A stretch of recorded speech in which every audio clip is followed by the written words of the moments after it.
Dear friends, doctor नवीन आर्य, आयुर्वेद योगाश्रम। आज हम लगभग 5वें सप्ताह में प्रवेश कर चुके हैं।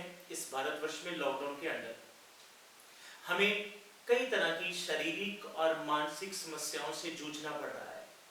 बच्चे हो या बूढ़े, हर कोई इस समय टोटल का टोटल घर में बैठा है और घर में बैठते बैठते शारीरिक और मानसिक तरह तरह की प्रॉब्लम्स हम फेस कर रहे हैं। आइए हम आयुर्वेद के माध्यम से किस तरीके से इन चीजों को ठीक कर सकते हैं उसके बारे में 2 मिनट के लिए परिचर्चा करेंगे। जैसा कि आप सब कोरोना के पेंडेमिक के अंदर अपने आप को कैद करके बैठे हैं, तो हमारे सामने जो चीज सबसे जरूरी आती है वो है कि हम अपनी बॉडी की इम्यूनिटी कैसे बढ़ाएं, रोग प्रतिरोधक क्षमता कैसे बढ़ाएं, इसके डिफेंस मैकेनिज्म को स्ट्रॉन्ग कैसे करें। तो मेरी ये आपसे निवेदन है कि इसके लिए कोई बहुत लंबे चौड़े आपको कोई एंजाइम्स और विटामिन्स लेने की जरूरत नहीं है। सब कुछ जो भारतीय किचन के अंदर है वही हमारी मिलती है। हम बचपन से सुनते आ रहे हैं त्रिकटु को अपने घर में रखना चाहिए, अपने टेबल पे रखना चाहिए। त्रिकटु का मतलब होता है 3 ऐसे फल जो कटु रस के हों। उसमें से पहले शुंठी आता है, काली मिर्च आता है और उसके साथ पिपली आता है, जिसे हम इंग्लिश में dry ginger powder, black pepper and long paper के नाम से जानते हैं। इन तीनों को बराबर मात्रा में पीसकर एक डिब्बे में भर के रख दीजिए अपने डाइनिंग टेबल के ऊपर, और जब आपने दोपहर का खाना, रात का खाना खाना, उसके ऊपर 1 या 2 चुटकी सब्जी के ऊपर छिड़किए और खाइए। आपके पास हर घर में दालचीनी है। दालचीनी को कवात के रूप में, काढ़े के रूप में या ऐसे पाउडर के रूप में अपनी सब्जी दाल के ऊपर लेके लीजिए, वो आपके लिए बहुत फायदा करेगी, इम्यूनिटी को बढ़ाने का काम करेगी। तुलसी है। तुलसी एक ऐसे पत्ते हैं जो जिनको हम अपने इंडियन सिस्टम में हम उसकी पूजा भी करते हैं, उसके इतने बेनिफिट्स के लिए। उसको 2, 4, 5 पत्ते हम उसके क्वाथ में बनाकर यूज करें। हम एक और काम भी कर सकते हैं। जितनी अलग अलग दवाएं मैंने बोले हैं, हम तुलसी को, गिलोय बहुत ही अच्छा इम्यूनिटी मॉड्यूलेटर हर्ब है जो इम्यूनिटी को बढ़ाने का काम करता है। गिलोय लेते हैं, तुलसी लेते हैं, दालचीनी लेते हैं, काली मिर्च लेते हैं, पिपली लेते हैं और शुंठी।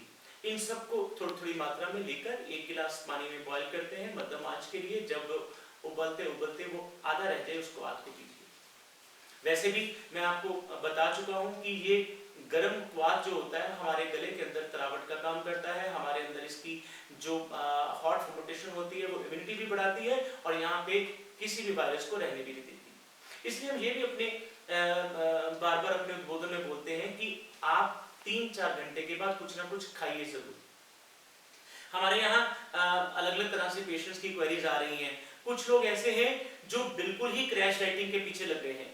वो भी एक बहुत बुरी बात है कि हम किस तरीके से अपनी डाइट को इतना कम कर लेते हैं कि कहीं हमारा वजन ना बढ़ जाए, कि वो भूखे रहने पर भी हमारा इम्यून सिस्टम वीक हो रहा है। जबकि जरूरत हमें क्या थी, हम अच्छा पौष्टिक खाना खाएं, हम दालें लें, सब्जियां लें, फल लें, डेयरी पदार्थ लें।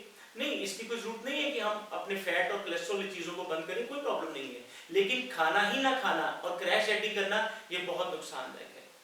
और इससे ऑपोजिट दूसरे विचारधारा वाले लोग भी हैं जो इतना ज्यादा खा रहे हैं कि शायद उनको ये मौका दोबारा घर में बैठने का मिलना नहीं है, तो वो जरूरत से ज्यादा खा रहे हैं और रोज नई नई डिशेस हमारे सोशल मीडिया चैनल्स पे, इंस्टाग्राम, व्हाट्सएप, फेसबुक पे आ रही हैं। इतनी डिशेस की आमतौर पर हम कभी बाहर नॉर्मल डेज में भी नहीं खा पाते। तो हमें, जैसे हमारे शास्त्रों में भी लिखा है, अति सर्वत्र वर्जेत, हमें अति को मिटाना है। हमें ना तो क्रैश डाइटिंग करनी है, अपने जरूरत से कम खाना है, और ना ही इतना ज्यादा खाना है कि हमारे पास सांस लेने की भी जगह ना बचे।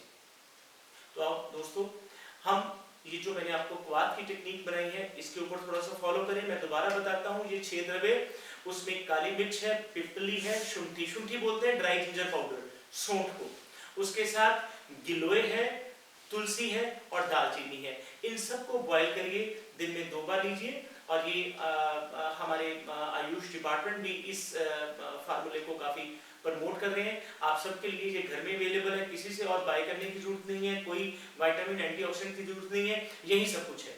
और इसके साथ जो दूसरी चीज मैंने बोली वो मैं 1 मिनट में रिपीट करूंगा, अति सर्वत्र वर्जित। ना तो हमें बहुत ज्यादा ठूस कर खाना है और ना ही हमें खाली पेट रहना है। तो आइए इसके साथ फिर मिलेंगे। डॉक्टर नवीन आर्य, आयुर्वेद योगाश्रम।